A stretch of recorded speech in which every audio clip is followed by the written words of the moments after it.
శ్రీ గురుభ్యో నమ. శ్రీ గురుగీత 131వ శ్లోకం. జపేచ్ఛాత్తశ్చ సౌరశ్చ గాణపత్యశ్చ వైష్ణవ శైవశ్చ సిద్ధిదామేతాం సర్వదేవ స్వరూపిణీం. తాత్పర్యము: ఇది సర్వదేవ స్వరూపిణి, సిద్ధిదాయిని కనుక దీన్ని దేవీ ఉపాసకులు, సూర్యోపాసకులు, గణపతి ఉపాసకులు, వైష్ణవులు, శైవులు అందరూ జపించాలి. అవతారిక: ఇక ఈ గురుగీత పారాయణకు, జపానికి అర్హమైన స్థానాలు చెబుతున్నారు. 132వ శ్లోకం. తీర్థే బిల్వతరుర్మూలే వటమూలే సరిత్తటే దేవాలయే చ గోష్ఠే చ మఠే బృందావనే తథా పవిత్రే నిర్మలే స్థానే జపశీఘ్రఫలప్రదః. తాత్పర్యము: తీర్థస్థలము, మారేడు చెట్టు మొదలు, మర్రి చెట్టు మొదలు, నదీ తీరము, దేవాలయము, ఆవుల కొట్టము, మఠము, తులసీవనము ఇలాంటి పవిత్రమైన నిర్మలమైన స్థానాలలో కూర్చొని జపిస్తే తొందరగా ఫలం లభిస్తుంది. వివరణ: నదిలో నిలబడి ఈ గురుగీత పారాయణం చేయటం విశేషం. ఇందులో ఒక శ్లోకం అలా చేసినా చాలు. చెట్లలో మేడి అనగా ఔదంబరం చెట్టును, కొబ్బరి చెట్టును కూడా కలుపుకోవచ్చు. మఠాలు అంటే ఆశ్రమాలు కూడా చేరుతాయి. అవతారిక: ఈ గురుగీత వల్ల సాధించగల ప్రయోగాలను చెబుతున్నారు.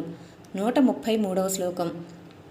శాంత్యర్థం ధారయేచ్ఛుక్లం వస్త్రం వస్యేథరక్తిమం అభిచారే నీలవర్ణం పీతవర్ణం ధనాగమే.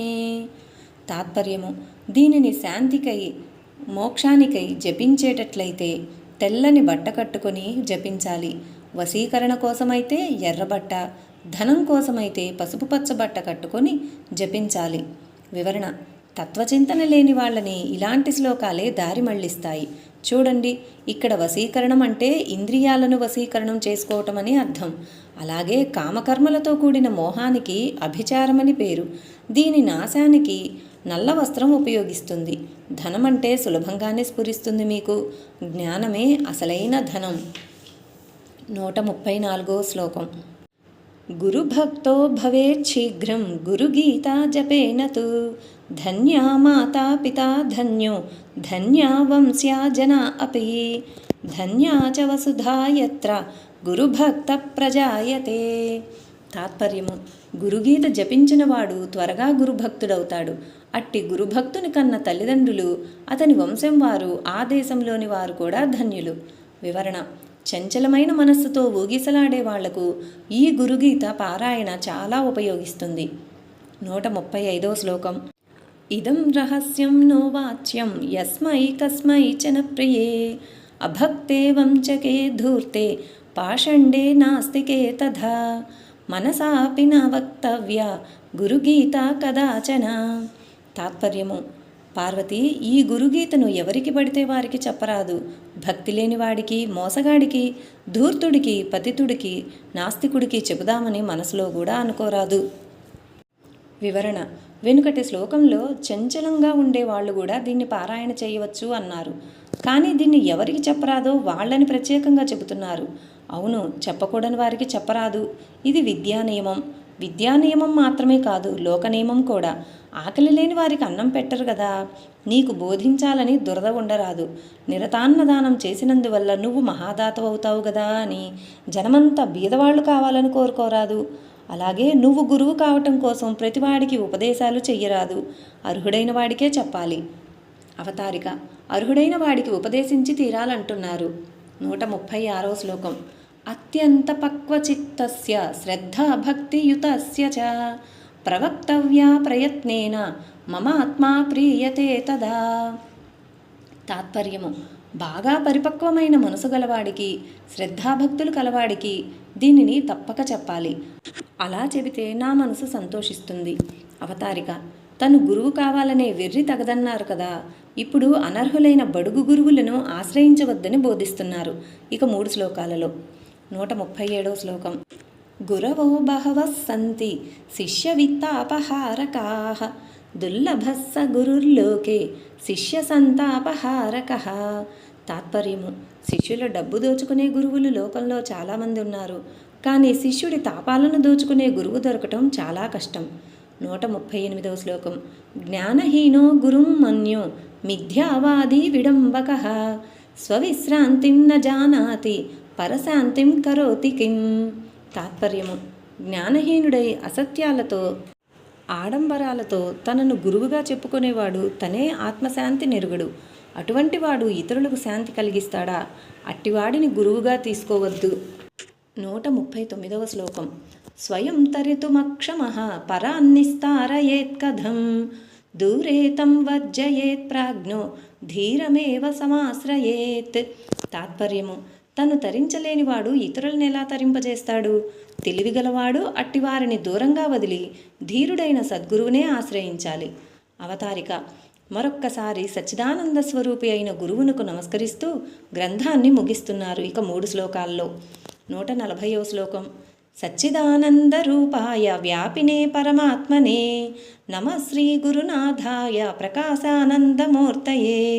తాత్పర్యము: సర్వవ్యాపకుడు, పరమాత్మ స్వరూపుడు, జ్ఞానస్వరూపుడు, ఆనందస్వరూపుడు అయిన సచ్చిదానందరూప శ్రీ గురుదేవునకు నమస్కారము. 141వ శ్లోకం. సచ్చిదానందరూపాయ కృష్ణాయ క్లేశహారిణే నమో వేదాంత వేద్యాయ గురవే బుద్ధి సాక్షిణే. తాత్పర్యము: విష్ణుస్వరూపుడు, క్లేశనాశకుడు అనగా కష్టాలను నశింపజేసేవాడు, ఉపనిషత్తులచే తెలియదగినవాడు, మనస్సులకు సాక్షి, బుద్ధి వృత్తులకు సాక్షి అయిన సచ్చిదానంద రూప సద్గురువుకు నమస్కారము. 142వ శ్లోకం. యస్య ప్రసాదాదహమేవ విష్ణుః మయ్యేవ సర్వం పరికల్పితం చ ఇద్ధం విజానామి సదాత్మతత్వం తస్యాంఘ్రి పద్మం ప్రణతోస్మి నిత్యం. తాత్పర్యము: నేనే విష్ణువును, అన్నింటా వ్యాపించి ఉన్న ఆత్మను, ఈ జగత్తంతా నాలోనే కల్పితమయ్యింది అని ఈ సద్రూపమైన ఆత్మతత్వాన్ని ఎవరి అనుగ్రహం వల్ల తెలుసుకొన్నానో ఆ సచ్చిదానంద సద్గురువు పాదపద్మములకు నమస్కరిస్తున్నాను. ఓం శాంతి శాంతి శాంతి. ఇది శ్రీ స్కాందపురాణే ఉత్తరఖండే ఉమామహేశ్వర సంవాదే శ్రీ గురుగీతా సమాప్త. శ్రీ శంకర భగవత్పూజ్య పాదాచార్య కృతం శ్రీ గుర్వష్టకం. ప్రతి జీవికి ఊపిరి ఎంత అవసరమో సద్గురువు కూడా అంత అవసరమే. గురు కీర్తి, గురుతత్వం ఎంత తెలుసుకున్నా ఇంకా వినాలనిపించే జీవి మాత్రమే గురుతత్వాన్ని సాధించగలడు. నాకు తెలిసిందిలే ఇక చాలు అనుకున్నవాడు సాధించలేడు. ఈ గురుతత్వాన్ని అనేకులు అనేక విధాలుగా వ్యాఖ్యానించారు. శ్రీ శంకరులు ప్రప్రథమంగా వ్యాఖ్యానించారు. చక్కెర పలుకులలో తీయదనమంతా ఒకటే అయినట్లు అందరి వ్యాఖ్యానాలలో ఉన్న విషయము ఒకటే. ఇప్పుడు ఈ శంకరాచార్యకృత స్తోత్రంలో మీకెంత కావాలో అంత మాత్రమే చెబుతున్నారు స్వామీజీ. శరీరం స్వరూపం తథా వా కాలత్రం యశశ్చారు చిత్రం ధనం మేరుతుల్యం గురోరంఘ్రి పద్మే మనశ్చేన్న లగ్నం తతః కిం తతః కిం తతః కిం తతః కిం. ప్రారంభంలోనే మనని హెచ్చరిస్తున్నారు. నీకు అందమైన శరీరం ఉంది, అయితే ఏం ప్రయోజనం? ఆగమశాస్త్రానుసారంగా శిల్పి బొమ్మలు చెక్కుతాడు, అయినా కళ రాదు. దృష్టి ప్రధానమని ఒక విధానం ఉంది, అది చేసినప్పుడు కళ వస్తుంది. ఆ దృష్టిని ఇచ్చిన శిల్పి తను నిర్మించిన శిల్పానికి తనే నమస్కరిస్తాడు. తను తయారు చేసిన బొమ్మలను చూచి సృష్టికర్త తనే మురిసిపోతాడు. ఇప్పుడు చెప్పు, ఈ శరీరానికి అందం నీ వల్ల వచ్చిందా? నీకెందుకు ఈ గర్వం? అయినా దానివల్ల నీకు ప్రయోజనం ఏమిటి? నీ అందమే నీకు నిష్ప్రయోజనం అయినప్పుడు భార్యాపుత్రుల అందం వల్ల నీకు ప్రయోజనం ఏమిటి? అలాగే కీర్తి వల్ల ప్రయోజనం ఏమిటి? ఇక ధనం కొందరికి ఎంత సంపాదించినా తృప్తే ఉండదు. ఊరికే సంపాదిస్తూ ఉండటమే పని. మేరు పర్వతం అంత సంపాదిస్తారు. మేరు అంటే అన్నిటికన్నా ఎత్తైన కొండ అన్నమాట. ఇంత సంగ్రహించినాక ఏం చేయాలో కూడా తెలియదు. చివరికి అది రాజుల పాలో దొంగల పాలో అవుతుంది. కొందరు దత్తు చేసుకుంటారు. ఆ దత్తపుత్రుడు ఈ సంపదంతా తగలేస్తుంటే వీళ్ళు ఏడుస్తూ ఉంటారు. కానీ ఈ ధనం నీకు భగవంతుడిచ్చాడు కదా, ఆ భగవంతుడినే దత్తు చేసుకుంటే ఎంత బాగుంటుంది. భగవంతుడిచ్చింది తిరిగి వాడికే ఇస్తే ఎంత ఆనందం. అలా ఆ భగవంతుడికి సద్గురువుకి ఇచ్చింది మీకు బ్యాంకులో ఉన్నట్టు. దీని వడ్డీ మీరు అనుభవించకపోయినా మీ పిల్లలకో మనవలకో దక్కి తీరుతుంది. కానీ అలా చేయబుద్ధి పుట్టదు. సత్పాత్రదానం చెయ్యాలన్నా కూడా పూర్వపుణ్యం ఉండాలి. అలా పూర్వపుణ్యం ఉంటే మనస్సు గురువు మీద లగ్నం అవుతుంది. అలా కానప్పుడు ఇక ఈ ధనంతో ఏం ప్రయోజనం? గురుపాదాల మీద మనసు లగ్నం కాకపోతే, గురుధ్యానాన్ని నువ్వు పొందకపోతే, గురుసేవ చెయ్యకపోతే, గురుతత్వాన్ని గ్రహించకపోతే, గురువు చెప్పిన సత్కర్మ చేసి తత్ఫలాన్ని గురుపాదాలకు అర్పణ చెయ్యకపోతే, గురూపదేశం పొందకపోతే, నీ అందం వల్ల, నీ కీర్తి వల్ల, నీ ధనం వల్ల నీకేమీ ప్రయోజనం లేదు. ప్రయోజనం లేదు సరికదా. నీకు సౌందర్య గర్వం, ధన గర్వం, విద్యా గర్వం మొదలైనవి తలకెక్కుతాయి. అలా తలకెక్కినాడు బలిలాగా పాతాళానికి పోతాడు. వినయం ఉంటేనే విద్యకు విలువ ఉంటుంది. త్యాగం ఉంటేనే ధనానికి విలువ ఉంటుంది. శరీర శ్రమతో కూడిన సేవ లేకపోతే అందానికి ప్రయోజనం లేదు.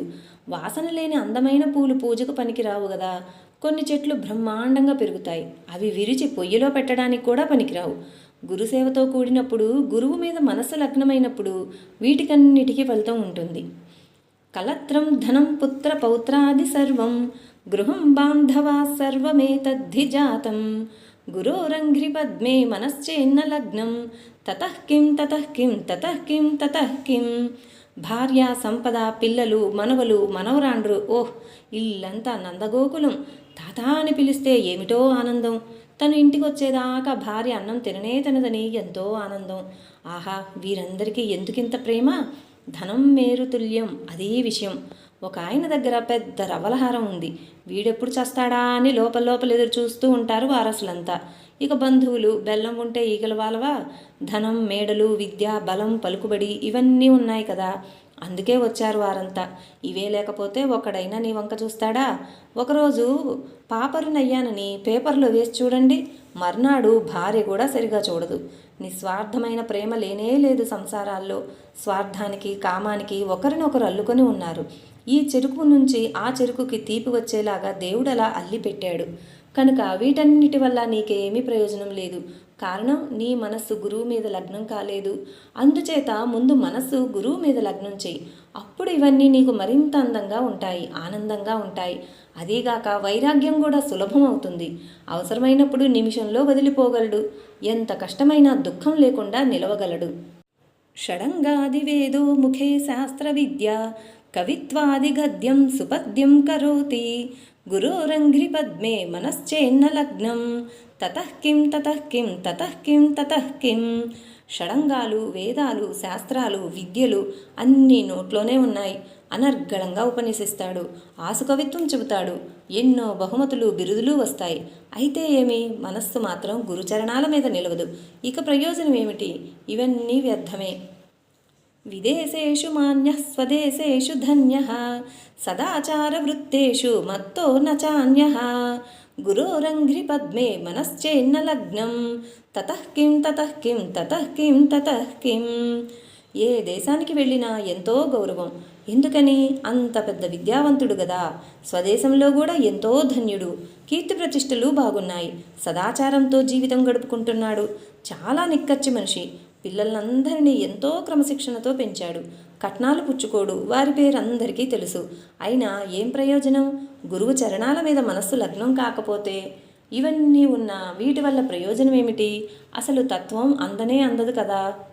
క్షమామండలే భూపాల బృందై సదా సేవితం యస్య పాదారవిందం గురోరంఘ్రి పద్మే మనశ్చేన్న లగ్నం తతః కిం తతః కిం తతః కిం తతః కిం. భూమి మీద ఉన్న రాజాధిరాజులంతా నీ పాద సేవ చేస్తారు ప్రతిరోజు. అయితే ఏమిటి ప్రయోజనం? భూమి మీద ఉండేవారంతా నా దగ్గరకు రావలసిందే, నా ఇంటి చుట్టూ తిరగాల్సిందే అని విర్రవీగుతారు కొందరు. నిజమే. అయితే ఏం ప్రయోజనం? గురువు మీద మనసు లగ్నం కాకపోతే ఏం ప్రయోజనం? యశో మే గతం దిక్షుదాన ప్రతాపాత్ జగద్వస్తు సర్వం కరే యత్ ప్రసాదాత్ గురోరంఘ్రి పద్మే మనశ్చేన్న లగ్నం తతః కిం తతః కిం తతః కిం తతః కిం. చాలా దానాలు చేశాడు. ఆ కీర్తి దిగంతాలకు వ్యాపించింది. ఏమిటి ప్రయోజనం? పురాణాలలో శరీరాన్నే కోతకోసి దానం చేసిన వారున్నారు. వాళ్లకు మోక్షం రాలేదు. ఎందువల్ల? వారికి గురువు మీద గురి నిలవలేదు. గురువు అనుగ్రహం ఉన్న వాళ్లకు జగత్తులో ఉన్న వస్తువులన్నీ చేతికి చిక్కుతాయి తెలుసా. అందుచేత గురువు అనుగ్రహం లేకుంటే ఈ దానాల వల్ల ప్రయోజనం ఏమిటి? పేరు ప్రఖ్యాతుల వల్ల ప్రయోజనం ఏమిటి? న భోగే న యోగే న వాజిరాజౌ న కాంతాముఖే నైవ విత్తేషు చిత్తం గురోరంఘ్రి పద్మే మనశ్చేన్న లగ్నం తతః కిం తతః కిం తతః కిం తతః కిం. ఇంతవరకు నాకు అన్ని సంపదలు ఉన్నాయి, ఆశలున్నాయి అని చెప్పుకొచ్చారు. అయినా గురువు మీద మనసు లగ్నం కాకపోతే ప్రయోజనం లేదు అని తీర్మానించారు. ఇక ఇప్పుడు త్యాగం గురించి చెప్తున్నారు. నాకు భోగాల మీద కానీ, యోగాల మీద కానీ, కర్మ మీద కానీ, స్త్రీల మీద కానీ ఆశ లేదు. నాకు వైరాగ్యం వచ్చేసింది. నాకు గురువు మీద నమ్మకం లేదు. అయినా నేను చేయవలసిందంతా చేశాను అంటే లాభం లేదు. నీకు మోక్షం మాత్రం రాదు. గురూపదేశం లేనిదే నీకెంత వైరాగ్యం ఉన్నా నువ్వెక్కడికి వెళ్ళలేవు. ఉపదేశం అనే పాస్పోర్ట్ లేదు నీకు. ఈ మాట అంటే మా నాన్నగారే నాకు గురువండి, వారే నాకు ఉపదేశం చేసేశారు అంటారు. రేడియోల్లో కూడా ఉపదేశాలు చేస్తున్నారు. ఈ రోజుల్లో 10 రూపాయలు ఇస్తే మంత్రోపదేశాలు చేస్తున్నారు కొందరు. వీటి వల్ల ప్రయోజనం ఏమిటి? గురుతత్వాన్ని గ్రహించాలి ముందు. గురువు మీద మనసు లగ్నం కావాలి, అప్పుడే ప్రయోజనం. అరణ్యేన వా స్వస్య గేహేన కార్యే న దేహే మనోవర్తతే మే త్వనర్ఘే గురోరంఘ్రి పద్మే మనశ్చేన్న లగ్నం తతః కిం తతః కిం తతః కిం తతః కిం. నాకు అరణ్యాలకు పోవాలని లేదు, ఇంట్లో ఉండాలని లేదు, నాకు ఏ వ్యవహారాల మీద మనస్సు లేదు, నాకు నా దేహం మీద కూడా ధ్యాస లేదు అంటూ ఉంటారు. ఇలా అనేవారిలో చాలామంది ఇలా అంటూనే నాకేమీ అక్కర్లేదండి, మా ఇల్లు మంచి వెలకమ్ముడిపోతే చాలు అంటారు. ఇలాంటి వారు ఎందుకు పనికిరారు. కానీ కొందరు నిమిషంలో దేన్నైనా వదిలేయగలవారున్నారు. ఆ భాగ్యం కలిగేది చాలా అరుదు. కానీ అలాంటి వాళ్ళకు కూడా ఒక దయ్యం పట్టుకొని ఉంటుంది. ఏమంటే వాళ్లకు గురువు మీద నమ్మకం ఉండదు. వాళ్ళు గురూపదేశం పొందరు, గురుతత్వాన్ని మననం చెయ్యరు. నిజానికి త్యాగం అనగా వైరాగ్యం చాలా కష్టం. ధనానికి దానం కష్టమైనట్లు, విద్యకు వినయం కష్టమైనట్లు ఈ త్యాగం అనగా వైరాగ్యం అన్నిటికన్నా కష్టం. ఒక్కొక్కటిగా అన్నీ విడిపించాలని విశ్వప్రయత్నం చేస్తూ ఉంటాడు గురువు. ఆ పని ఎంతో కష్టం. అలాంటి త్యాగం వాడికి అలవోకగా వచ్చేసింది. ఎంత భాగ్యం అది! అయితే ఏమిటి, గురూపదేశం మీద దృష్టి లేకపోతే ఆ త్యాగం కూడా నిష్ప్రయోజనమే అవుతుంది. వాడి త్యాగం చెల్లదు.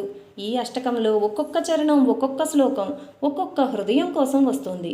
గురుభక్తి లేకపోతే అన్నీ నిష్ప్రయోజనం అని ఒక్క మాటలో చెప్పేస్తే మన బుర్రకెక్కదు. అందుకని ఇన్ని రకాలుగా ఇన్ని హృదయాల కోసం అందరినీ ఉద్దేశించి చెబుతున్నారు. అన్ని త్యాగం చేసిన వాడికి, శీతోష్ణాలను కూడా జయించిన వాడికి గురూపదేశం అయితే వాడు ఎంతో మంచి రత్నం అవుతాడు. విద్య దానం ఉన్నవాడికి గురూపదేశం అయితే వాడు మంచి రత్నం అవుతాడు. ఇదే ఈ స్తోత్రానికి సారాంశం. ఆ మాటే రాబోయే శ్లోకంలో మరింత స్పష్టంగా చెబుతున్నారు. గురోరష్టకం య పఠేత్ పుణ్యదేహి యతిర్భూపతిర్బ్రహ్మచారీ చ గేహి లఖేద్వాంఛితార్థం పదం బ్రహ్మ సంజ్ఞం గురోరుక్తవాక్యే మనో యస్య లగ్నం. యతి అయినా, రాజైనా, బ్రహ్మచారైనా, గృహస్థైనా ఎవరైనా సరే ఈ గురు అష్టకాన్ని పఠిస్తే వాడు పుణ్యాత్ముడై గురువు ఉపదేశించిన మహావాక్యాల మీద మనసు లగ్నమై కోరిన కోరికలన్నీ తీరి బ్రహ్మమనబడే ఆ పరమపదాన్ని పొందుతాడు. ఇది శ్రీ జగద్గురు శంకరాచార్య విరచితం శ్రీ గురువష్టకం సంపూర్ణం. శివాయ గురవే నమః. మరొక గ్రంథంతో మళ్ళీ కలుద్దాం.